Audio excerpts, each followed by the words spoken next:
आपण कॅन्सर झालेल्या पेशंटला ना 1000 वेळा मारलेलं आहे. कॅन्सर झालेल्या पेशंटने त्याला स्वतः मारलेलं आहे. तळमळतच मृत्यू होणार आहे ह्या अझम्पशनचा जास्त त्रास होतो. कॅन्सरमुळे होणाऱ्या वेदना आहेत त्या पूर्णपणे कंट्रोल आपण करू शकतो, नियंत्रित आणता येतात? हे सगळं डिपेंड्स असतं कॅन्सरच्या कुठल्या स्टेजला पेशंट आहेत, त्यांचा ट्रीटमेंटला रिस्पॉन्स कसा आहे, कॅन्सर शरीरात कुठे कुठे पसरलेला आहे, त्याच्यानुसार ह्या उपचार पद्धती असतात. मॉर्फिनला लोक का घाबरतात? असं म्हणतात ना की anything in excess is bad. किंबहुना मॉर्फिन आपला मित्रच आहे, कारण आपल्याच पेशंटला मॉर्फिनमुळे खूप छान कम्फर्टेबल आराम मिळतोय. कॅन्सर झाला आहे म्हणजे आता तळमळच मृत्यू होणार आहे हे अजिबात नाहीये. वाघ म्हटलं तरी खाणार आहे, वाघोबा म्हटलं तरी खाणार आहे, जो वाघ म्हणतो तोही खाणार आहे, जो नाही म्हणतो त्यालाही खाणार आहे. तुम्हालाही मरण आहे, मलाही मरण आहे, त्यांनाही मरण आहे. जेव्हा यायचं तेव्हा येऊ द्या, पण एकदाच येऊ द्या, रोज रोज नको. सायंटिफिक टर्मिनॉलॉजी अगेन ऐकण्यात आली आहे. Good death. What is it good death? Okay. Cancer म्हणजे हा काही फक्त आजार नाही, तर हा एक वेगळा प्रवास आहे. कधी कधी अशी एक वेळ येते की जेव्हा पेशंटचा हा आयुष्याच्या शेवटाकडे प्रवास होत असतो. रुग्ण हा अत्यंत वेदनादायी परिस्थितीत असतो, पण त्याचा हा शेवटच्या काळातल्या ज्या वेदना आहेत त्या सुसह्य करता येतील का, आणि त्याचा जो हा प्रवास आहे म्हणजे आयुष्याच्या अखेराकडे नेणारा, तर हा प्रवास वेदनादायी न करता त्याला कुठेतरी सहज सोपं करण्याचा प्रयत्न किंवा मेडिकली त्याला ट्रीट करता येतं का, तर याविषयी अनेक प्रश्न आपल्या मनात असतात. तर याविषयीच मार्गदर्शन करण्यासाठी तज्ज्ञ डॉक्टर आपण खरं तर हेल्थ विथ सकाळ या कार्यक्रमात बोलवत असतो. आणि आजच्या भागात आपल्यासोबत आहेत डॉक्टर काशीनाथ बांगर, जे खरं तर पेन स्पेशलिस्ट आहेत. त्यांचा जवळपास 15 वर्षांहून अधिकचा अनुभव आहे, जे ते कॅन्सर पेशंट्सला ट्रीट करत आले. त्यामुळे त्यांचा एकूणच या क्षेत्रातला अनुभव आणि त्यांच्याविषयी आपण खरं तर जाणून घेणार आहोत या भागातून. तर डॉक्टर, आपलं खूप खूप स्वागत. धन्यवाद. डॉक्टर, मी जसं आपली ओळख करून देताना म्हटलं पेन स्पेशलिस्ट, तर आपण थोडंसं मला वाटतं थोडक्यात आपला एक परिचय करून द्यावा आणि सांगावं की ही नेमकी ही स्ट्रीम काय मेडिकल आहे. राईट.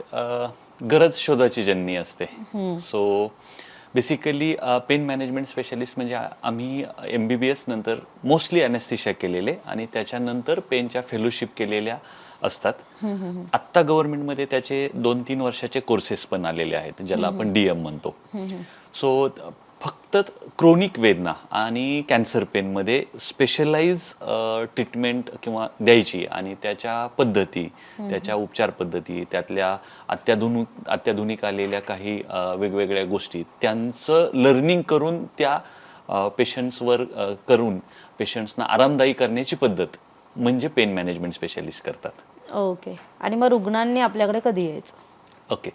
सो पेन मॅनेजमेंट स्पेशलिस्टमध्ये साधारणतः आपण क्रोनिक पेन मॅनेज करतो. आणि जसा आजचा आपला विषय आहे की कॅन्सरमुळे होणाऱ्या वेदना, कॅन्सर पेन, कॅन्सर झालेल्या कुठल्याही पेशंटला वेदना होत असतील आणि त्या युज्युअली नॉर्मल पेन किलर ज्या दिल्या जातात त्याने कमी होत नसतील, तर ह्या लोकांनी आपल्याकडे यायचं आहे.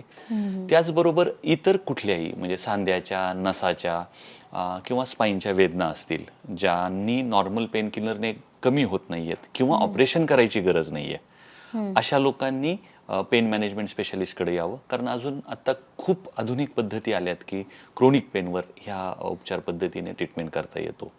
किंवा काही लोकांना असतो हर्पीज होतो, नागिन होते. सो ह्या नसांच्या रिलेटेड वेदना ज्या दीर्घकाळासाठी राहतात, साधारणतः 2 ते 3 महिन्यानंतर राहतात, ज्या नॉर्मल औषधाने, गोळ्या औषधाने कमी होत नाहीत, अशा सर्व लोकांनी पेन स्पेशलिस्टला जर भेटलं तर त्याचा आपल्याला नक्कीच फायदा होऊ शकतो. आता आपण कॅन्सर पेशंट्सच्या पेनबद्दल बोलणार आहोत. तर नेमक्या त्यांना ज्या वेदना होतात, तर पहिला प्रश्नच हा पडतो की कॅन्सर होतो त्यानंतर वेदना होतात, तर त्याची तीव्रता किती असते आणि त्या वेदना का होतात, म्हणजे सायन्स. ओके. सो कॅन्सरमध्ये जे वेदना होतात त्याची खूप वेगवेगळी कारणं असतात. उदाहरणार्थ ती जर गाठ असेल आणि ती कॅन्सरची गाठ असेल, ती गाठ एखाद्या नसेच्या भोवती असेल तर ती नसेवर प्रेशर करून वेदना देऊ शकते. ओके. दुसरं, कॅन्सर शरीरात पसरला तर जो ज्या ज्या अवयवात पसरेल त्या त्या अवयवाच्या वेदना होऊ शकतात. तिसरं, काही कॅन्सर पेशंटना वेदना ह्या ट्रीटमेंट च्या साईड इफेक्ट म्हणूनही होऊ शकतात. उदाहरणार्थ रेडिओथेरपी घेतली तर रेडिएशनमुळे काही चेंजेस होतात ज्यामुळे काही पेशंट्सला वेदना होतात. याचा अर्थ ट्रीटमेंट घ्यायची नाही असं नाही. याचा अर्थ आहे की त्यामुळे पण काही वेदना होऊ शकतात जे आपल्याला कंट्रोल करता येतात. काही किमोथेरपीची औषध असतात ज्यांनी नसांच्यावर परिणाम होतो, त्याच्यामुळे पण वेदना होऊ शकतात. सो कॅन्सरच्या गाठीमुळे, ती शरीरात पसरल्यामुळे किंवा काही औषधांचे उपचार पद्धतीचे साईड इफेक्ट म्हणून अशा पेशंट्सना वेदना होऊ शकतात. ओके. पण मग कॅन्सर पेशंट्सलाच केमोथेरपीचा परिणाम होत असतो का? म्हणजे आपण आपल्या आजूबाजूला बघितलं की त्यांच्या डोक्यावरचे केस जाणं असेल, भुवया जाणं असेल, तर त्याचा एक मेंटली किंवा सायकोलॉजिकल परिणाम होत असतो. मग अशा वेळेस कसं डील करायचं? ओके. सो जर पेन विषयी हा प्रश्न आपण पुढे घेतला तर अजून एक कारण आहे की कॅन्सर पेशंटला वेदना होण्याचं कारण. शरीरात ना साधारणतः 2 प्रकारचे केमिकल्स असतात आपल्या. मी जनरल भाषेत सांगतो तुम्हाला की एक चांगले केमिकल्स असतात आणि एक केमिकल्स असतात नकोशे केमिकल्स असतात. चांगल्या केमिकलचं काम असतं मूड चांगला ठेवणं, नॅचरल पेन किलर असतात ते, किंवा पेनला इनिबिट करतात. जर एखादी व्यक्ती ही मूड चांगला नसेल, निगेटिव्हिटीमध्ये गेली असेल, तर अशा व्यक्तीमध्ये हे जे केमिकल्स असतात हे कमी झालेले असतात. जे तुमचा मूड चांगला ठेवतात, जे तुमचे पेन कमी करतात, ते कमी झाले की अशा पेशंट्सच्या वेदना ह्या इतर पेशंटपेक्षा किंवा ज्याची मनस्थिती चांगली आहे अशा पेशंटपेक्षा ज्याची मनस्थिती निगेटिव्ह आहे, डिप्रेसिव्ह आहे, अशा लोकांच्या मध्ये वेदना जास्त होतात. ओके. म्हणजे तो सायकोलॉजिकल इम्पॅक्ट पण होतो. त्याच्या मागे सायन्सचा बॅकअप आहे. कारण चांगले केमिकल्स जे नॅचरल पेन किलर्स असतात किंवा पेनला दाबणारी केमिकल्स असतात ते शरीरात कमी होतात कारण तुमचा मूड खराब असतो, कारण तुम्ही निगेटिव्ह असतात. पण मग या ज्या कॅन्सरमुळे होणाऱ्या वेदना आहेत त्या पूर्णपणे कंट्रोल आपण करू शकतो, नियंत्रित आणता येतात? ओके. सो कॅन्सरच्या वेदना WHO असं सांगतं, वर्ल्ड हेल्थ ऑर्गनायझेशन, की त्याच्या बाबतीत काही स्टडी झालेले आहेत. मी तुम्हाला सांगतो. जे त्याचं इन्फरन्स आहे तो थोडासा चांगला नाही आहे, म्हणजे दुर्दैव आहे त्या स्टडीचा इन्फरन्सचं, पण त्याच्यात चांगल्या गोष्टी पण आहेत. कॅन्सर झालेल्या ऑलमोस्ट 80-90% लोकांना वेदना होतात. ओके. त्यातल्या 40 ते 50% पेक्षा जास्त लोकांना अति सिव्हिअर काइंड ऑफ वेदना होतात. म्हणजे आपण त्याला स्केल म्हणतो. 0 म्हणजे काहीच वेदना नाही. सपोज आता आपण बसलोय, काही वेदना नाही, तर 0 स्केल आहे. 10 म्हणजे मॅक्सिमम पॉसिबल वेदना. तर 0 to 10 स्केलच्या ज्या वेदना असतात, तर ह्यातल्या 50 पेक्षाही जास्त टक्के लोकांच्या मध्ये सिव्हिअर, अति सिव्हिअर वेदना होतात, असा स्टडीचा इन्फरन्स आहे. आकडा त्यापेक्षाही जास्त आहे. नाऊ जेव्हा आपण कॅन्सरच्या वेदना ट्रीट करतो तेव्हा आपला गोल असा असतो की ह्या वेदना 3/10 यायला पाहिजेत. म्हणजे 3, 0 to 10 स्केलवर 3च्या आतमध्ये यायला पाहिजेत. सो ह्या वेदना पूर्ण कंट्रोल करता येतात का? तर ज्यांचा कॅन्सर पूर्ण नीट झालाय अशा पेशंटमध्ये पूर्ण कंट्रोल करता येतात. ओके. परंतु ज्यांचा कॅन्सर अजून शरीरात आहे, ज्यांचा कॅन्सर औषधांना, वेगवेगळ्या उपचार पद्धतीला, सर्जरीला, रेडिएशनला, इम्युनोथेरपीला साथ देत नाही, शरीरात वेगळ्या ठिकाणी पसरलेला आहे, अशा पेशंटच्या वेदना 0 करता येत नाहीत, परंतु आपल्याला लेस दॅन 3/10 आणता येतात. आता 3 किंवा 4 हा आकडा कसा, तर 3 पेक्षा कमी म्हणजे ह्या बिअरेबल, कम्फर्टेबल वेदना असतात.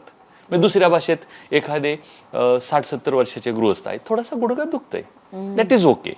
म्हणजे ह्या पेशंट्सना थोडंसं दुखतंय, दॅट इज ओके. ओके. कारण अगदी 0 शक्य नसतं, पण good news is that comfortable करणं हे अगदी शक्य असतं. ओके. हां. सो ज्यांचा दुरुस्त झालाय त्यांचा 0 होऊ शकते आणि ज्यांचा पसरला आहे त्यांना आपण ॲब्सोल्यूट कम्फर्टेबल करू शकतो. पण मग या पेन कंट्रोलसाठी किंवा आपण पेन मॅनेज करताना कुठली उपचार पद्धती आहेत, कुठली औषधं आहेत जी आपण खरं तर कॅन्सर पेशंटसाठी वापरतो? ओके. सो हे सगळं डिपेंड्स असतं कॅन्सरच्या कुठल्या स्टेजला पेशंट आहेत, त्यांचा ट्रीटमेंटला रिस्पॉन्स कसा आहे, कॅन्सर शरीरात कुठे कुठे पसरलेला आहे, त्याच्यानुसार ह्या उपचार पद्धती असतात. उदाहरणार्थ काही पेशंट असे असतात की आमचा कॅन्सर बरा झालेला आहे, पण पूर्वीच्या रेडिएशनचा म्हणा किंवा किमोथेरपीमुळे थोडासा नसांच्यावर परिणाम झाला आहे, त्याच्यामुळे वेदना होत आहेत.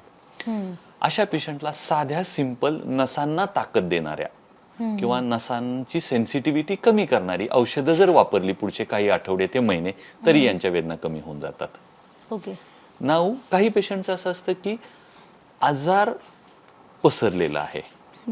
सो अशा पेशंटला WHO ट्रीटमेंट लॅडर आहे, वर्ल्ड हेल्थ ऑर्गनायझेशनची ट्रीटमेंट लॅडर आहे. त्याच्यामध्ये सुरुवात याची अत्यंत साध्या सिंपल पेनकिलर पासून केली जाते. ओके. शक्यतो अशा पेनकिलर वापरल्या जातात की ज्याचा शरीरावर परिणाम होत नाही, याचा दुष्परिणाम शरीरावर जास्त होत नाही. समजा त्यावर हे जर पेन कंट्रोल झालं नाही तर थोडीशी आणखीन स्ट्रॉंग पेन किलर वापरली जातात. त्याच्यासोबत नसांची औषधं वापरली जातात. ओके. काही पेशंट्सना याच्यावरही कंट्रोल झालं नाही तर ओपिओइड सारखी म्हणजे मॉर्फिन सारखी किंवा फेंटानिल सारखी अशी औषधं वापरली जातात. याच सोबत या औषधांच्या वर जर हे पेन कंट्रोल होत नसेल तर ॲट द सेम टाइम आपण त्या नसा शोधतो. सपोज या भागाला त्रास होतोय तर त्या भागात जाणारी नस शोधतो आणि त्या नसेवर वेगवेगळ्या माध्यमातून ट्रीटमेंट देतो. सो एक ट्रीटमेंट झाली गोळ्या औषध घेणं, गोळ्या औषधांना रिस्पॉन्स येतोय, उत्तम. किंवा गोळ्या औषधांच्या सोबत आपल्याला असं वाटतंय की दुसरीही ट्रीटमेंट उपचार पद्धती करावी लागेल, तर या दुसऱ्या उपचार पद्धतीला आपण त्या नसांना ट्रीटमेंट देतो. सो म्हणजे ह्या काय ट्रीटमेंट राईट सो ह्या उपचार पद्धती साधारणतः आपण ती नस शोधतो, कुठे आहे, कोणती नस आहे की जिच्यामुळे त्रास होत आहे, ओके. आणि त्या नसेला एकतर भुलेचं औषध देतो किंवा त्या नसेला -80 डिग्रीला फ्रीज करतो किंवा +50 ते 60 डिग्रीला गरम करतो किंवा त्याच्या भोवती काही केमिकल टाकतो जेणेकरून ती पेन आपल्याला होऊ देणार नाही. ओके. आता हे ऐकलं की एकदम काहीतरी भयंकर वाटतं ना, की खूप थंड करतोय, खूप गरम करतोय. ह्या सगळ्या उपचार पद्धती ह्या निडलद्वारे केल्या जातात. ओके. सो आत्ता सायन्स एवढं ॲडव्हान्स झालेलं आहे की उदाहरणार्थ समजा आम्हाला काही छातीचा कॅन्सर आहे असं पकडा, की इथे एखाद्या रिबला कॅन्सर झालाय, तर त्या रिबला जाणारी जी नस आहे ती आपण जी सोनोग्राफी करतो त्या सोनोग्राफीमध्ये आम्ही तिची लोकेशन शोधतो, त्या लोकेशनवर निडल टाकतो आणि निडल टाकल्यानंतर बरोबर त्याच्या टिपला एक मशीन असतं, त्या मशीनने फ्रीज केलं जातं किंवा गरम केलं जातं. So for patient it is like आपण जसं इंजेक्शन घेतो तसं इंजेक्शन असतं. टेक्निक वाईज हे आपल्यासाठी असं असतं की योग्य ती नस शोधणं, योग्य ते इन्स्ट्रुमेंट वापरून शोधणं. सो ह्या पद्धती कधी कधी आपण सिटी स्कॅन वापरून करतो, लाईव्ह सिटी स्कॅन मध्ये बघून. जेव्हा गरज पडेल तेव्हा एक्सरे वापरून करतो, लाईव्ह एक्सरे, त्याला फ्ल्युरोस्कोप म्हणतात. किंवा जेव्हा गरज पडेल तेव्हा सोनोग्राफीचं मशीन वापरून करतो. सो हे ऑपरेशन थिएटरमध्ये केलं जातं. हे ऑपरेशन नाही, पण ऑपरेशन थिएटरमध्ये एका कंट्रोल एन्व्हायरमेंटमध्ये केलं जातं आणि बऱ्याचदा पेशंट सेम डे किंवा नेक्स्ट डेला डिस्चार्ज होतात. ओके. पण मग हे आपण ज्या उपचार पद्धतींबद्दल आता बोललो, म्हणजे जे आपल्याला OT-मध्ये नेणारे आहेत ऑपरेशन थिएटरमध्ये, भले ते एक सुईनं आपण ते औषध देणार असू, ते उपचार करणार असू, बट हे एक्सपेन्सिव्ह आहे, महाग आहे. ओके. सो याच्या कॉस्ट विषयी आता ना तर खरं पेन स्पेशालिस्टची संख्या वाढते आहे. सुदैवानं गव्हर्नमेंटचा म्हणजे स्टेट गव्हर्नमेंट आणि नॅशनल गव्हर्नमेंटचा पण या ब्रँचला खूप चांगला बॅकअप आहे. ओके. त्यामुळं एक पहिली गोष्ट म्हणजे वेगवेगळ्या स्कीममध्ये ह्या प्रोसिजर होतात. ओके. सो आपल्या स्टेट गव्हर्नमेंटच्या असतील किंवा सेंट्रल गव्हर्नमेंटच्या असतील. सो जिथे कुठे त्या सुविधा ज्या त्या हॉस्पिटलला अवेलेबल आहेत तिथे होतात. हा झाला भाग नंबर 1. भाग नंबर 2, फॉर्च्युनेटली इन्शुरन्समध्ये पण ह्या प्रोसिजर्स कव्हर होतात. ओके. म्हणजे काही इन्शुरन्स कंपनीज या प्रोसिजर कव्हर करतात. आणि भाग नंबर 3 की ज्यांना इन्शुरन्स नाही किंवा हे नाही, तर या क्षणाला ज्या क्षणाला आपण बोलत आहोत या क्षणाला याच्या कॉस्ट साधारणतः 5-10 हजारापासून ते 1.5 ते 2 लाखापर्यंत जाते. म्हणजे कुठली ट्रीटमेंट आहे, कुठले नवीन इन्स्ट्रुमेंट्स वापरायचे आहेत आणि कुठले किट्स वापरायचे आहेत. फॉर एक्झाम्पल त्याचे जर काही विशिष्ट ठिकाणी कूल रेडिओ फ्रिक्वेन्सीचं किट वापरलं तर त्या किटची प्राइस साधारण 40-50 हजार जाते. 2 किट वापरायला लागले तर तिथेच प्राइस 1 लाखभर होऊन जाते. त्याच्यासोबत अजून काही औषधं वापरायला लागले किंवा सिटी स्कॅन किंवा ह्या वेगवेगळ्या उपचार पद्धती वापरायला लागले तर त्याची कॉस्ट एक जाते. याच्यामध्ये अजून एक उपचार पद्धती आहे ज्याच्यामध्ये आपण एक छोटा पंप बसवतो आणि Okay. तो पंप स्किनच्या खाली ठेवला जातो आणि त्याची नळी ही आपल्या स्पायनल कॉर्डमध्ये ठेवली जाते आतमधून. खूप छोटी थिन निडल असते, थिन नळी असते, ती आतमध्ये बसवली जाते. त्याने काय होतं, ब्रेनला कंटिन्युअस मॉर्फिन जात राहतं, अत्यंत कमी प्रमाणात जात राहतं. त्यामुळे त्याचे साईड इफेक्ट होत नाहीत. प्रमाण कमी असल्यामुळे त्याचं साईड इफेक्ट होत नाहीत आणि ब्रेनला डायरेक्ट गेल्यामुळे त्याचं परिणामकारकता खूप जास्त असते. सो ही जी उपचार पद्धती आहे ती जी त्याला इंट्राथिकल पंप्स म्हणतात, तो पंप्स पण ह्या वेगवेगळ्या स्कीममध्ये कव्हर होतो. त्या पंपची कॉस्ट मात्र थोडीशी जास्त आहे. ती साधारणतः आपण जेव्हा बोलतो आहोत तेव्हा त्या पंपची कॉस्ट 5 ते 6 लाख रुपये येते आणि त्या बसवायला 2-3 दिवस ॲडमिट ठेवून पेशंट ठेवायला लागतो. तिथे साधारणतः 1-1.5 लाख रुपये एक्स्ट्रा खर्च होतात. म्हणजे जवळपास 8-1 7 लाखापर्यंत ते 8 लाखापर्यंत ही खर्च जाते, पण ह्या स्कीममध्ये इन्शुरन्समध्ये ह्या ट्रीटमेंट्स कव्हर होतात.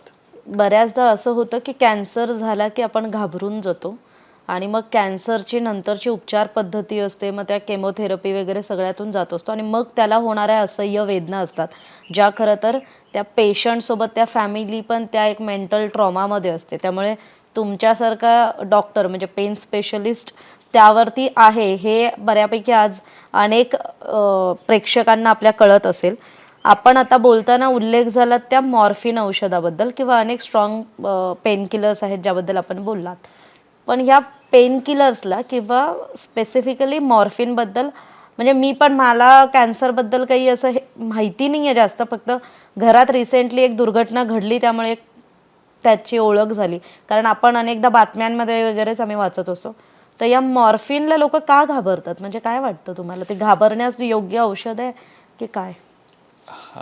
हो, पहिली गोष्ट म्हणजे मॉर्फिन किंवा फेंटानिल म्हणजे त्या ग्रुपची जी औषधं आहेत ते गोल्ड स्टँडर्ड समजली जातात कॅन्सरच्या वेदनेच्या ट्रीटमेंट देण्यासाठी.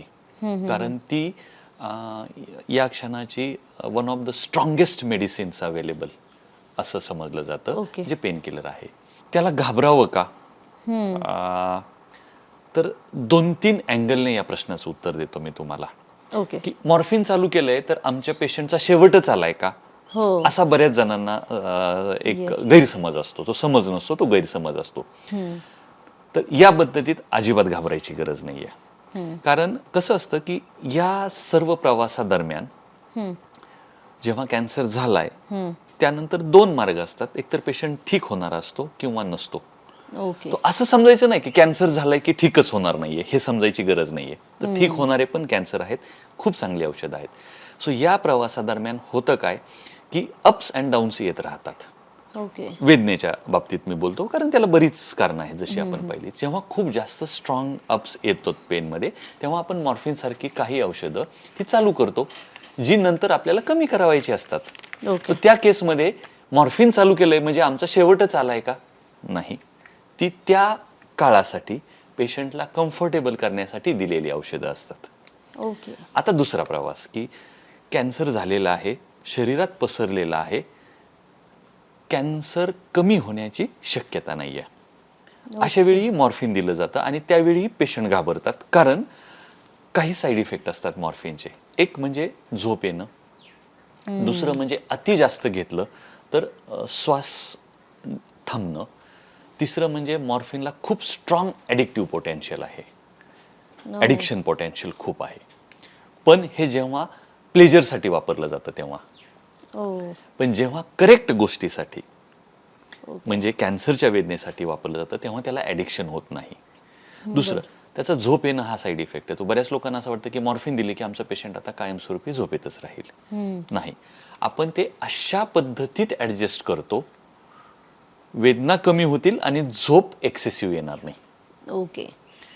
काही लोक म्हणतात मग हे जर नाही ॲडजस्ट झालं तर, नाही ॲडजस्ट झालं तर आपण दुसरे असे काही मेडिसिन ॲड करतो ज्याने झोप येणार नाही आणि जे मॉर्फिनला सपोर्ट करतील. सो मॉर्फिनचा तेवढा डोस साधारणतः पेशंटसाठी पुरेसा होऊन जाईल. ओके.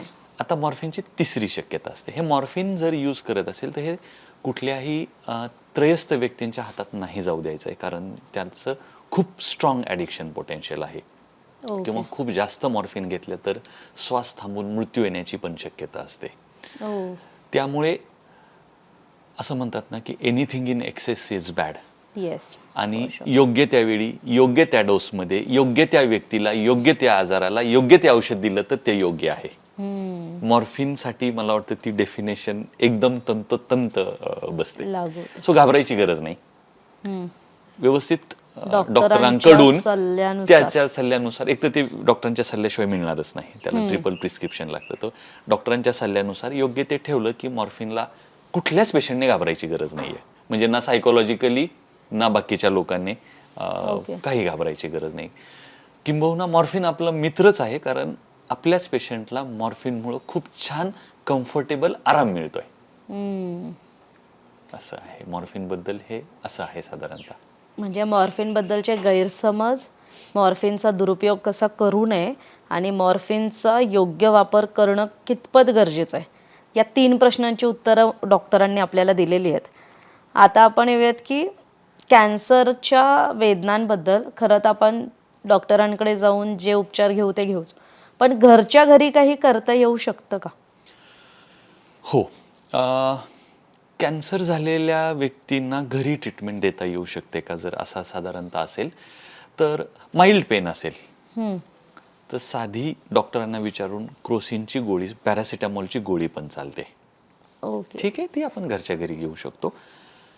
थोड्या काळासाठीचं पेन असेल तर डॉक्टरांनी, युजली आम्ही ह्या प्रिस्क्रिप्शनवर लिहून देतो की जर तुमच्या घरच्या घरी पेन झालं, फार घाबरून जाऊ नका, कारण त्याला ब्रेकथ्रू पेन पण म्हणतात. ओके. तर ही गोळी घ्या. किंवा ऑलरेडी पेशंट मॉर्फिनवर असेल तर त्याला एक्स्ट्रा मॉर्फिनचा डोस पण आपण देतो, जो घरच्या घरी घेतला जाऊ शकतो. हा झाला भाग नंबर 1. भाग नंबर 2, बऱ्याच कॅन्सर पेशंट्समध्ये असं बघायला मिळतं की युजली हा प्रश्न जास्त तेव्हा येतो जेव्हा आपण पॅलिएटिव्ह केअर किंवा एंड ऑफ लाईफ केअरकडे जातो, की कॅन्सर पसरलेला आहे, औषधांचा परिणाम होत नाहीये आणि डॉक्टरांनी सांगितलंय की आता इम्युनोथेरपी किंवा वेगवेगळ्या प्रकारच्या ट्रीटमेंट्स ह्या आपल्याला हवा तसा रिस्पॉन्स देत नाही आहे. तर अशा वेळी अशा पेशंटवर कुठे उपचार करावेत? घरी ठेवू, हॉस्पिटलला ठेवू? फॉर्च्युनेटली अशा पेशंट्सवर सगळ्या ठिकाणी उपचार करणं शक्य आहे. प्रत्येक गोष्टीचे काही लिमिटेशन्स आहेत. तर या पेशंटला आपण घरी ठेवून अगदी कम्फर्टेबली पुढचं आयुष्य जेवढं आपल्यासोबत आहे तेवढं ठेवून कम्फर्टेबली उपचार करता येऊ शकतात. ओके. त्यांचे काही डोस ॲडजस्ट करायचे असतात किंवा काही औषधं ॲडजस्ट करायचे असतात, तर त्यांना आपण घरात ठेवून पण यांच्यावर उपचार करू शकतो. कधी कधी असं वाटतं पेशंट्सला की एंड ऑफ लाईफ केअरमध्ये स्पेशली की आम्ही जर हॉस्पिटलमध्ये गेलो तर किती दिवस हॉस्पिटलमध्ये ठेवायला लागेल? उत्तर एकदम सोपं आहे. समजा अशा पेशंट्सला ज्यांना ट्रीटमेंटला साथ मिळत नाहीये, हॉस्पिटलमध्ये आणावयाची गरज लागली तर 2 पद्धतीत यांचा डिस्चार्ज ठरवला जातो. एक, अशा पेशंटला आपण जेव्हा कम्फर्टेबल होऊन योग्य औषधावर शिफ्ट करून घरी पाठवलं जातं. कितीही वेळा हॉस्पिटलला आणू शकतात आणि कितीही वेळा घरी घेऊन जाऊ शकतात, कारण हे असं होऊ शकतं. आणि दुसरं असं आहे की जेव्हा पेशंटला वाटेल नाही मला घरी जायचंय, आपण म्हणतो ओके तुम्ही घरी जावा. बरं. तिसरं, जर अशा पेशंट्सला यांच्या उपचारामध्ये घरी करणं शक्य नाहीये, म्हणजे फॉर एक्झाम्पल यांना वेदना किंवा इतर त्रास होत राहतात की ज्या घरी मॅनेज करणं कधी कधी शक्य होत नाही. फॉर एक्झाम्पल मॅनपॉवर नसते, किंवा काही जणांचा असा आम्हाला अनुभव येतो की आम्ही दुसऱ्या देशात आहोत किंवा दुसरीकडे आहोत, आई बाबा इथे आहेत, आता आम्ही काय करू? तर अशा वेळी आपण त्यांना ॲडमिशन सांगतो. अदरवाईज अशा पेशंटची ट्रीटमेंट घरीच आपण जास्त प्रेफर करतो. सो येस, यांच्या वेदना घरच्या घरी पण ट्रीट करता येऊ शकतात. म्हणजे कुठलीही गोष्ट करायची असेल तर एवढं नक्की आहे की डॉक्टरांचा सल्ला घ्या, घाबरून जाऊ नका. म्हणजे आपल्या मनात जे काही प्रश्न असतील ते डॉक्टरांना विचारा. आता आपल्या बोलण्यात आले ते 2-3 शब्द आहेत, आता ते बहुतांश माझ्यासाठी नवीन आहेत, अनेकांसाठी नवीन असतील. एक म्हणजे पॅलिएटिव्ह केअर आणि दुसरं म्हणजे एंड ऑफ लाईफ केअर. आता ह्या दोन्हीमध्ये फरक आहे की दोन्ही सेम आहेत? कॉन्सेप्ट काय आहेत?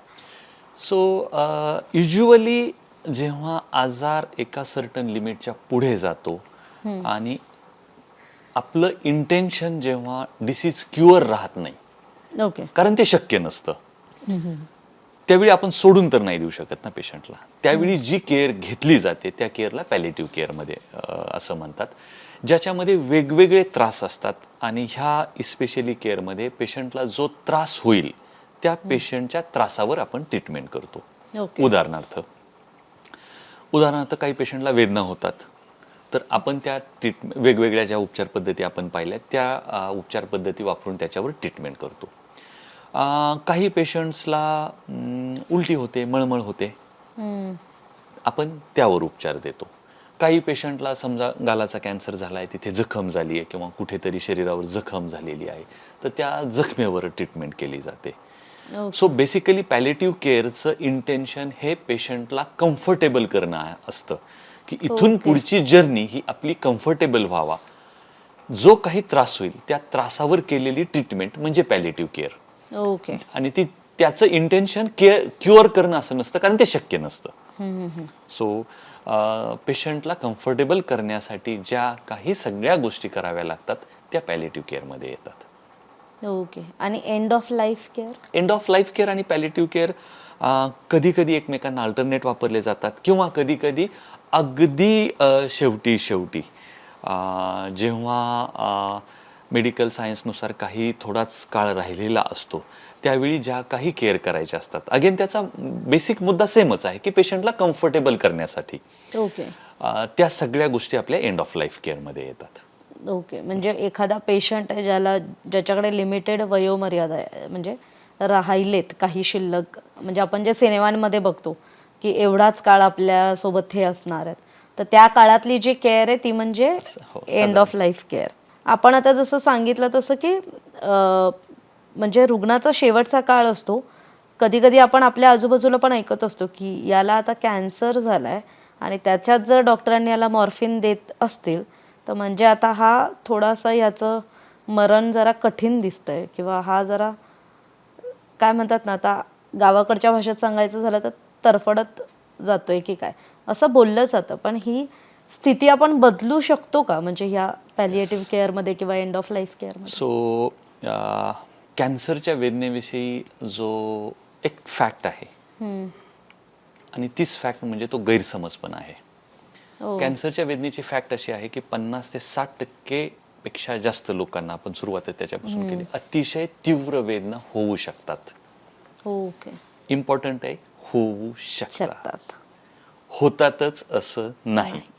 दुसरं, जरी ह्या वेदना खूप तीव्र झाल्या, किंवा तुम्ही जो शब्द वापरलात की हे पेशंट आता तळमळतच राहणार आहेत, हे साफ खोट आहे. ओके. आता इतक्या चांगल्या ट्रीटमेंट आहेत, इतकी चांगली औषधं आहेत, इतक्या चांगल्या उपचार पद्धती आहेत की आपल्याला बऱ्याच साऱ्या लोकांचं, खूप खूप प्रचंड प्रमाणातल्या लोकांचं पेन हे 3/10 पेक्षा खाली आणता येऊ शकतं. सो कॅन्सर झाला आहे म्हणजे आता तळमळच मृत्यू होणार आहे हे अजिबात नाहीये. ओके. दुसरं, हे सांगताना ना काही लोकांचा एक असा एक प्रिअझम्पशन असतं. आणि कारण काय असतं की तळमळत मृत्यू होईल हा पण त्रासदायक विचार आहे. हो. हे बोलताना पण आपल्याला त्रास होतोय, तर हा पण त्रासदायक विचार आहे. मांडायचं कसं हे कळत हा, नाही. कारण आहे ना काही लोकांचं किंवा आपलं सगळ्यांचं प्रिझम्पशन असतं की सगळेच मृत्यू कॅन्सर सोडता एकदम छान मस्त होतात, जी पण फॅक्ट नाहीये. सो इथं ज्या गोष्टीचा जास्त त्रास होतो ना ते म्हणजे अझम्पशनचा त्रास जास्त होतो. तळमळतच मृत्यू होणार आहे ह्या अझम्पशनचा जास्त त्रास होतो, 2 कारणानिमित्त. एक, ते खोटं आहे, त्याच्यावर खूप छान पद्धती ट्रीटमेंट उपलब्ध आहेत.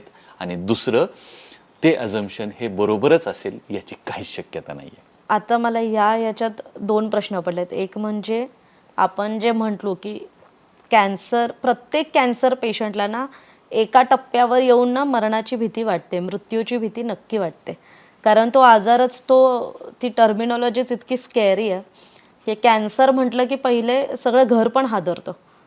तर म्हणजे मी तुम्हाला दोन्ही प्रश्न आत्ताच विचारून घेते की त्या कॅन्सर पेशंटला जी मृत्यूची भीती वाटते ती कशी घालवायची, आणि दुसरीकडे आपण जसं म्हटलात की आपल्याला माहिती आहे की हा कॅन्सर बरा नाही होणार आहे आणि हा एका टप्प्यावर जाऊन याला खूप वेदना होत आहेत आपल्या माणसाला.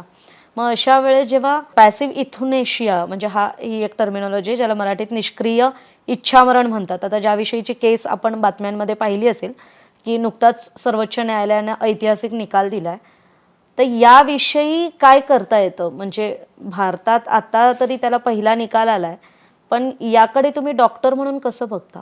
फार छान, फार सुंदर आणि फार कॉमन प्रश्न विचारलात. आणि एवढा एक प्रश्न जरी आपला खूप लोकांच्या पर्यंत या प्रश्नाचं उत्तर गेलं ना तरी खूप आपलं आजच्या पॉडकास्टचं सार्थक झालं. पहिली गोष्ट म्हणजे 100% वेळा माफ करा मी जे बोलणार आहे ते खरं आहे, पण ते इतकं कटू आहे की ते त्या प्रत्येक माणसाला तुम्हाला लागणार आहे ते, आणि त्याचं उत्तर पण मी देणार आहे. आपण कॅन्सर झालेल्या पेशंटला ना 1000 वेळा मारलेलं आहे. कॅन्सर झालेल्या पेशंटने त्याला स्वतः मारलेलं आहे. कॅन्सर झालेल्या पेशंटला आपण त्याला मारलेलं आहे रोज. म्हणजे समजा एखादं कुटुंब आहे, त्या घरात एखाद्या व्यक्तीला कॅन्सर झालाय, कुटुंबात 4 माणसं आहेत. पहिलाच थॉट आपल्या मनात मरणार आहे. आपण बोलून दाखवत नाही, पण आपल्या वर्तणुकीतून येत आपल्या असतं मनात की- काय मरणार आहे. बरं, हा थॉट कधी? सकाळी उठल्यापासून ते झोपेपर्यंत कंटिन्युअस त्या कॅन्सर पेशंट, बऱ्याचशा कॅन्सर पेशंटच्या. हा जर थॉट एखाद्या व्यक्तीच्या आणि कुटुंबाच्या मनात नसेल तर याच्यासारखी उत्तम गोष्ट नाही. पण जरी असेल तरी मी आधी फॅक्ट सांगतो, आमचा अनुभव, आणि त्याच्या पुढे त्याचं उत्तरही सांगतो. दुसरं, आपण सुद्धा, नातेवाईक सुद्धा त्यांच्यात बोलताना पेशंटच्या परस्पर काही खरं नाही. आपण त्यांना रोज मारतोय. किती वेळा? 1000 वेळा, अनंत वेळा. येस. हे डिस्कशन, मगाशी मी जसं सांगितलं, हे डिस्कशन चालू असताना ना एक ॲझम्पशन केलेलं आहे लोकांनी, ते कॅन्सर. आपण कोणीच मरणार नाहीये. तो मरणार आहे, आपण कोणीच मरणार नाही. हे ॲझम्पशन आहे ना. आपण काय म्हणतोय? तो आता मरणार आहे. म्हणजे काय? मी मरणार नाहीये किंवा कुणीच मरणार नाही. कॅन्सर झालेले पेशंट मरणार आहे का? मरणार आहे. तुम्ही मरणार आहात का? मरणार आहात. मी मरणार आहे का? मरणार आहे. परंतु आपल्याला माहित नाहीये की केव्हा. ह्याही प्रश्नावर मी बोलेल. ते कधी मरतील हे आपल्याला माहित नाही, तुम्ही ॲज्युम करू नका. आणि मी मेडिकल सायन्समध्ये, मी तुम्हाला सांगतो, आम्ही दोन्ही प्रकारच्या गोष्टी बघतो. आम्ही, आणि तुमच्यापर्यंत येत असेल, आम्ही प्रचंड ऍक्सिडेंट बघतो, मेडिकल ऍक्सिडेंट्स. आम्हाला वाटत नसतं की ह्या पेशंटमध्ये काय होईल. धडधाकट पेशंट असतो, काही कारणानिमित्त तो मृत्यू होऊन जातो. हे आपण बघितलंय. किती वेळा बघितलंय? न्यूजमध्ये इकडं तिकडं प्रचंड वेळा बघितलंय. आम्ही हेही पाहिलेलं आहे मॅडम की आम्हाला असं वाटत असतं की हा पेशंट, साधारण अंदाज असतो की महिना, 2 महिने, 6 महिने जगेल. आम्ही हेही बघितलंय की हे पेशंट वर्षानुवर्ष आमच्याकडे येत राहतात. So please do not assume की मृत्यू होणार आहे. हा झाला भाग नंबर 1. हे अझम्पशन जेव्हा काढतो ना तेव्हा ह्याची भीती कमी होते. दुसरं एक सत्य आहे की तुम्ही हा प्रश्न विचारल्यापासून ते आत्ता मी जोपर्यंत तुम्हाला उत्तर देतो आहे तोपर्यंत जगात या क्षणाला, आणि प्रेक्षक हो, तुम्ही हा पॉडकास्ट ऐकत असताना जगात यावेळी पण डेथ झालेल्या आहेत, ज्या अँटिसिपेटेड डेथ नव्हत्या. झाल्या असतील की नाही? हो. मला सांगा, 1 वर्षाच्या बाळाची मृत्यू झाला असेल आता, आपण पॉडकास्ट सुरू झाल्यापासून झाला असेल. 10 वर्षाचा झाला असेल, कदाचित हो. यंग व्यक्तीचा झाला असेल, झाला असेल. म्हाताऱ्या व्यक्तीचा झाला असेल, झाला असेल. जो अँटिसिपेट नसेल, त्या अगोदर काय मनस्थितीत असतील ती लोक? त्या अगोदर ती लोक त्यांचं आयुष्य जगत असतील. ही भीती कशी घालवायची? मित्रांनो किंवा मॅडम, अजिबात ॲज्युम करू नका की हा मृत्यू उद्याच होणार आहे, परवाच होणार आहे. बिंदास जगा, निवांत जगा. वाघ म्हटलं तरी खाणार आहे, वाघोबा म्हटलं तरी खाणार आहे. जो वाघ म्हणतो तोही खाणार आहे, जो नाही म्हणतो त्यालाही खाणार आहे. तुम्हालाही मरण आहे, मलाही मरण आहे, त्यांनाही मरण आहे. जेव्हा यायचं तेव्हा येऊ द्या, पण एकदाच येऊ द्या, रोज रोज नको. एक. दुसरं, या काळात अजिबात सिंपथी दाखवायची नाही पेशंटला. केअर करा, प्रेम करा, सिंपथी दाखवू नका. सिंपथी ज्या व्यक्तीला दाखवली जाते त्यालाही कळतं सिंपथी दाखवताय, कारण मृत्यू जवळ आहे, मृत्यू येणार आहे. काही काही दाखवू दिवसांचा नका, पाहून. पण प्रेम दाखवा. तुम्ही मनातल्या गोष्टी त्यांच्याशी बोला, छान त्यांच्याशी टाइम स्पेंड करा, छान ट्रीटमेंट करा. पण सिंपथी दाखवायची नाही. मृत्यू येणार आहे का? हो, येणार आहे. केव्हा येणार आहे माहित नाही, जेव्हा येणार आहे तेव्हा. पण हा मृत्यू एकदाच येऊ द्या, रोज रोज नको. ज्या क्षणाला आपल्याला हे कळेल मृत्यू सगळ्यांना येणार आहे, केव्हा येणार आहे आपल्याला माहित नाही, हे सगळे ॲझम्पशन्स आहेत मेडिकल फील्डचे सुद्धा, जे ॲझम्पशन्स मी ॲज अ डॉक्टर 1000 वेळा खोटे झालेले बघितलेत. 1000 वेळा. हे कारण मेडिकल सायन्स कम्प्लीट नाहीये. त्यामुळे तुम्ही सुद्धा तुमच्या पेशंटला जे काही सांगितलं असेल ते ठीक आहे, पण ते ॲझम न करता मस्त आजचा दिवस घालवा, उद्याचं उद्या बघू. काय माहित आजचा दिवस घालून उद्याचा पेशंट, आपले कॅन्सरचे पेशंट बघतील, पण उद्याचा सूर्य कदाचित ज्यांना माहित नसेल माझा मृत्यू येणार आहे त्यांचाही मृत्यू झालेला असेल. सो आजचा दिवस छान घालवा. हा विचार ज्या क्षणी येतो त्या क्षणी मृत्यूची भीती निघून जाते. म्हणजे जगा आणि जगू द्या म्हणतो ना, ते कुठेतरी ब्रीदवाक्य घेऊन जगा. आणि आम्ही बऱ्याच पेशंटला हे सांगतो की तुम्ही ऍझ्युम करू नका की मृत्यू होणारच आहे. तुम्ही 2 ऍझम्पशन करताय ना, त्याचा होणार आहे, मी उगी जगत राहणार आहे. आपल्याला काहीच ट्रूथ माहित नाहीये. सो ह्याच्यात राहायची गरज नाही. जेव्हा यायचं तेव्हा येऊ द्या, ज्या दिवशी येतील. इनफॅक्ट आम्ही असं सांगतो की आता आपल्याला माहिती आहे ना की कदाचित मृत्यू नजदीक आहे. ज्या दिवशी येईल त्या दिवशी असं काहीतरी करा की त्या पेशंटला आणि तुम्हाला असं वाटलं पाहिजे की यार ही व्यक्ती माझ्यासोबत नाही याचं मला दुःख आहे, पण या व्यक्तीतला आणि माझ्यामधलं जे बॉन्डिंग आहे, जे प्रेम आहे, ते इतकं आहे की मला ह्या काळाचा मी सदुपयोग असा केलाय की ज्या ज्या गोष्टी मी कदाचित ह्या व्यक्तींशी बोललो नाही, ज्या ज्या गोष्टी ह्या व्यक्तीने केल्या नाहीत, ज्या शक्य आहेत करणं त्या मी त्यांना करायला लावल्यात. याचं समाधान असू द्या. तडफडत जाईल या गोष्टीचा त्रास होण्यापेक्षा या गोष्टीचं समाधान असू द्यात. ती व्यक्ती राहणार नाही गेल्यानंतर, ही खंत राहणार आहे, पण ती खंत या पद्धतीत आपल्याला भरून काढता येऊ शकते. म्हणजे त्याचं आयुष्य जेवढं उर्वरित राहिलंय ते सेलिब्रेट करा, रादर दॅन त्याला रोज मारत बसण्यापेक्षा. आणि किंवा त्याच्या म्हणतात ना, एखाद्या मरणाबद्दल वाईट चितू नये. आपण तेच करतो इनडायरेक्टली आपण आपल्याला वाटतंय आपण चांगलं करतोय, पण आपण इनडायरेक्टली तेच करतोय. आपण चिंतवतोय वाईट त्यांचं. तुम्ही अगदी परफेक्ट तो शब्द नाही, कारण आपण कसं आपण तशा वाईब्स एक्सचेंज करतो. म्हणजे कितीही नाही म्हटलं तरी आपण जरी बोलून एक्सप्रेस नाही झालो तरी आपल्या वर्तणुकीतून असेल, आपल्या बिहेवियर मधून असेल, आपल्या एक्सप्रेशन्स वरून असेल, म्हणजे आपण त्या माणसाला असं दाखवत असतो. तर आपण हे खूप महत्वाचं सांगितलं, तर आपण त्याला शब्दरूपी खूप छानरित्या मांडलंय. आणि मी जसं म्हटलं पॅसिव्ह म्हणजे निष्क्रिय इच्छा मरण, तर त्याबद्दल मेडिकली काय? येस, याच्यात बरेच कॉन्फ्लिक्ट्स आहेत. आत्ताच निर्णय पण आलेला आहे. सो आपण जसं म्हणालात की 2 गोष्टी तर निश्चित आहेत याच्यामध्ये की आपण जरी मृत्यू सेलिब्रेट केला तर उत्तम. समजा सेलिब्रेट नाही करू शकलो तरी आपण कम्फर्टेबल करू शकतो. हा झाला भाग 1.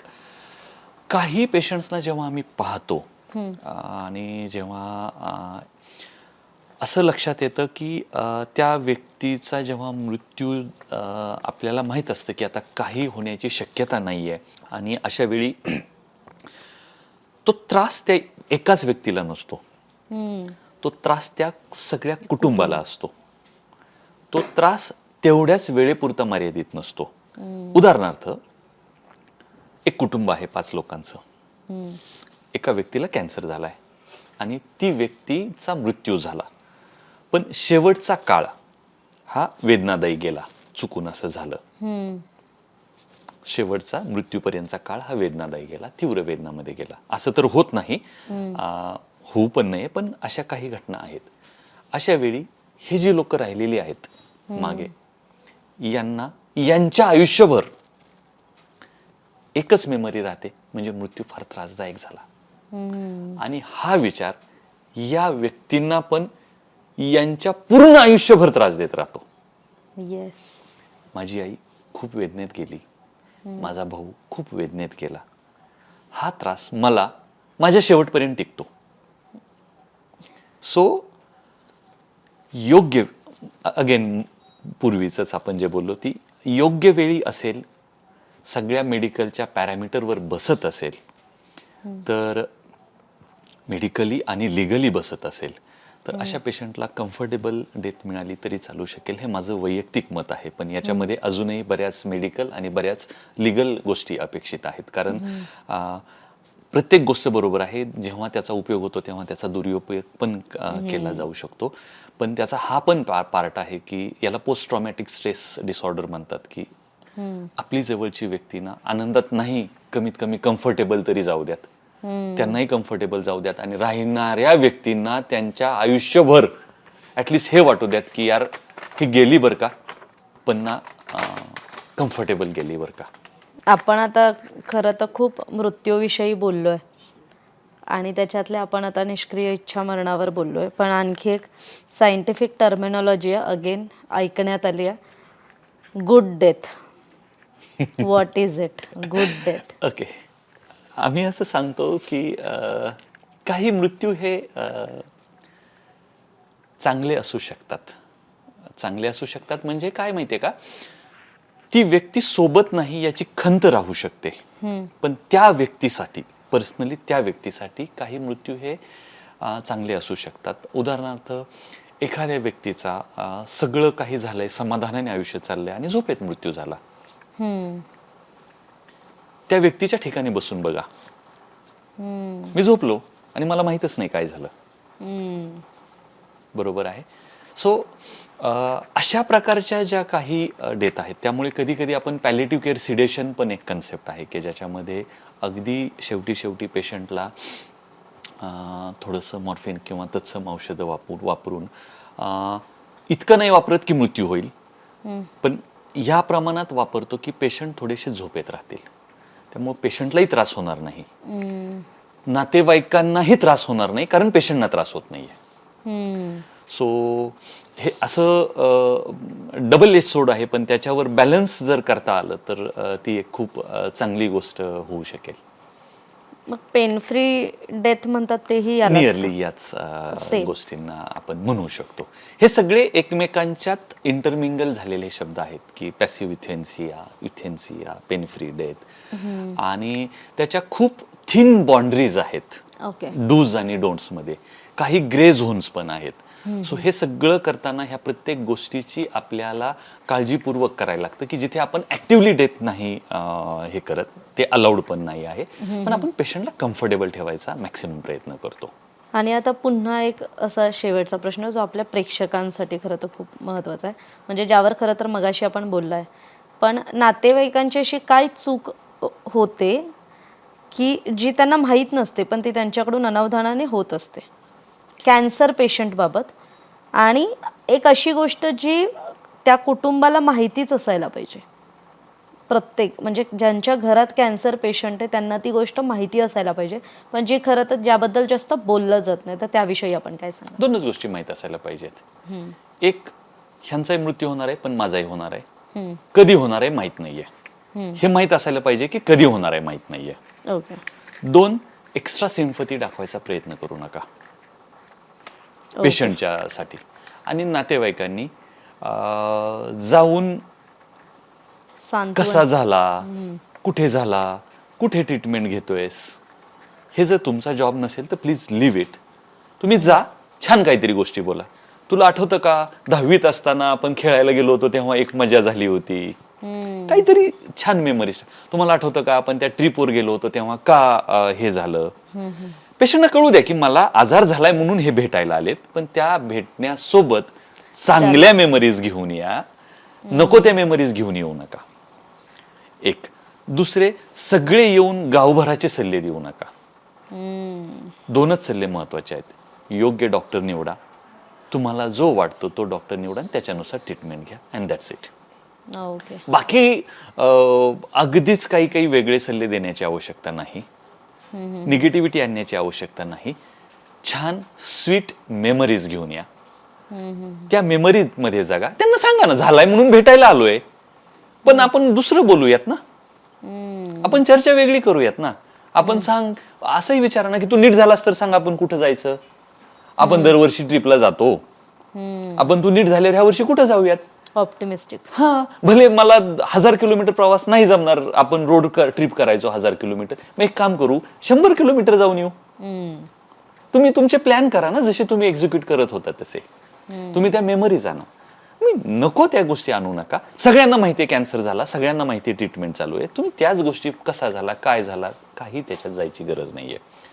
हीच कॉमनेस्ट मिस्टेक आहे. म्हणजे मला नाही वाटत की आपण इथे जेवढे आहोत तेवढ्यापैकी किंवा प्रेक्षक ऐकतात त्यापैकी कुणीही ॲज अ नातेवाईक म्हणून जेव्हा पेशंटला भेटायला गेलो तेव्हा ह्या मेमरीज काढल्या कधीच नाही. एक तर कुजबुजत बोलणार, हळू बोला, हे बोलू नका, ते बोलू नका. ते बोलूच नका ना, छान बोला ना. त्यांनाही माहितीये, तुम्हालाही माहितीये, तर चांगलं बोला. प्रचंड फरक पडतो ओके. पेशंट्समध्ये पेशंटच्या नजीकच्या नातेवाईकामध्ये आणि तुमच्यामध्ये सुद्धा प्रचंड फरक पडतो या छोट्याशा ट्विस्टने. म्हणजे आपण आपला दृष्टिकोन म्हणतो ना पॉझिटिव्ह असला पाहिजे, तर आपण त्या माणसाला भेटायला जातो तर त्यालाही पॉझिटिव्ह वाईब्स आणि ऑप्टिमिस्टिक थोडंसं त्यालाही कसं करता येईल याचा विचारही आपण नातेवाईकांनी केला पाहिजे. डॉक्टर, खूप खूप धन्यवाद आपले. आता आपण अशा एका सेगमेंटकडे चाललो आहे, रॅपिड फायर. चुकीबरोबर आपण सांगा, कारण मी जसं काही प्रश्नांची उत्तर आपल्याला या चर्चेत मिळाली आहेत, पण तरी असे काही प्रश्न असतात जे बोलले जातात पण ज्याचं तज्ज्ञ म्हणून आपण मार्गदर्शन करावं, की कॅन्सर म्हणजे अशी एक गोष्ट किंवा असा एक आजार ज्याच्यात असह्य वेदना होतच असतात. चुकी बरोबर? चूक. कंट्रोल करता येतात, सगळ्याच पेशंटमध्ये नाहीत होत. आणि कॅन्सरचा शेवट हा त्रासातच जातो का? ॲब्सोल्युटली चूक, अजिबात नाही. आता आपलं विज्ञान एवढं छान आहे की त्याला ॲब्सोल्यूट कम्फर्टेबल ठेवू शकतो आपण जोपर्यंत आयुष्य आहे तोपर्यंत. कॅन्सर झाला म्हणजे आपला माणूस मृत्यूच्या दारात गेला. सगळेच माणूस मृत्यूच्या दारात आहे, आपल्याला माहीतच नाही कोण कधी जाणार आहे. मॉर्फिन दिलं म्हणजे आपला माणूस हा शेवटच्या अजिबात स्टेजला गेला. अजिबात नाही, अजिबात नाही. मॉर्फिन वेगवेगळ्या स्टेजवर वापरलं जातं, कधी कधी तात्पुरतंही असतं. सो हा गैरसमज आहे. पॅलिएटिव्ह केअर म्हणजे उपचार बंद करणं नाही. पॅलिएटिव्ह केअर म्हणजे राहिलेलं आयुष्य आपल्या पेशंटचं छान कम्फर्टेबल व्यवस्थित घालवणं. एंड ऑफ लाईफ केअर ज्याविषयी आपण मगाशी बोललो ते म्हणजे फक्त हॉस्पिटलमध्ये आपल्या माणसाला ठेवणं. नाही, ॲब्सोल्युटली नाही. एंड ऑफ लाईफ केअर म्हणजे राहिलेला प्रवास, अगेन पुन्हा तेच, राहिलेला प्रवास हा छान आणि सुखकर करणं. पेन किंवा कुठल्याही वेदना सहन करणं म्हणजे हे एक धैर्याचं लक्षण आहे आणि ते कॅन्सर पेशंटकडे असायला पाहिजे. अजिबात नाही. पेन सहन करणं हे एक दुबळ्या मनाचं लक्षण आहे. पेनवर मात करणं ज्या कुठल्या पद्धतीत शक्य आहे हे एक धैर्याचं लक्षण आहे. शेवटच्या काळात म्हणजे आयुष्याच्या शेवटच्या काळात फक्त शारीरिक वेदना खूप महत्त्वाच्या असतात. शारीरिक आणि मानसिक आरोग्य हे शेवटपर्यंत महत्त्वाचं असतं. 2 उदाहरणं घेऊ. तुम्ही सांगा किंवा प्रेक्षक तुम्ही सांगा, तुम्हाला काय वाटतंय? एक व्यक्ती आहे, शेवटचा काळ आहे, खूप मानसिक वेदना होत आहेत, मृत्यू झाला. दुसरा एक व्यक्ती आहे, मस्त मजेत राहतोय, छान राहतोय आणि मृत्यू झाला. फरक आहे? आहे. आपली चॉईस आहे, आपल्याला सेकंड चॉईस मध्ये जायचं आहे. डॉक्टर, आपले खूप खूप आभार. कारण खरं तर मृत्यूविषयी बोलायला पण लोक घाबरतात. म्हणजे मी सुद्धा आज या विषयावर पॉडकास्ट करायचं म्हटल्यावरती डोक्यात खूप प्रश्न होते की हे कसं बोलायचं, कसं करायचं. कारण आपल्याकडे जन्म आहे किंवा बर्थ आहे ते सेलिब्रेट केलं जातं, पण मृत्यूला अजूनही आपण दुःखाच्या भोवती किंवा दुःखाच्या वर्तुळातच कवटाळून ठेवतो. त्यामुळे मृत्यू पण म्हणजे भले ते वाईट आहे, आपला माणूस आपल्यातून निघून जाणं, पण आपण त्याच्यासोबतच्या आठवणींना घेऊन कसं जगू शकतो आणि त्याचंही जे काही शेवटचं आयुष्य आहे ते त्याचं कसं सुखकर करू शकतो. तर त्यामुळे आपल्याही घरात कोणी कॅन्सर पेशंट असेल तर आपण कसं वागलं पाहिजे हे डॉक्टरांनी उत्तम पद्धतीने समजवलं आहे. आणि जर तो खूप असह्य वेदना त्याला होत असतील तर अशा पेन स्पेशलिस्ट डॉक्टरांना नक्की भेट द्या आणि त्यांचं आयुष्य सुखकर करा आणि स्वतःही मानसिकरित्या शारीरिकरित्या थोडंसं रिलॅक्स व्हा. इतकंच. त्यामुळे हेल्थ विथ सकाळच्या पुढच्या भागात आपण पुढच्या एका विषयावर नव्या तज्ज्ञ डॉक्टरांसोबत भेटूयात. तुर्तास इथेच थांबूयात. आपल्याला हा एपिसोड कसा वाटला, काय वाटला ते प्लीज कॉमेंट बॉक्समध्ये कमेंट करून शेअर करा आणि हा व्हिडिओ आवडला असेल तर आपल्या फ्रेंड्स अँड फॅमिली सर्कलमध्ये शेअर करायला विसरू नका. धन्यवाद.